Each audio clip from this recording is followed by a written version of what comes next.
¿Cómo están? Hoy les queremos hablar y explicar por qué roncar no es normal.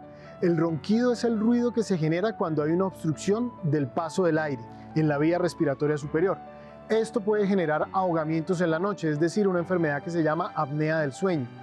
El roncar y el tener apnea del sueño puede generar problemas de tensión arterial alta, azúcar elevada o diabetes, infartos al corazón, derrames, ansiedad, depresión. Son muchas enfermedades que se pueden originar desde un ronquido que esté generando problemas en la oxigenación. Por eso los invitamos a consultar siempre que tengan ronquido, no importa la edad, desde la infancia hasta el adulto mayor, el roncar no es normal.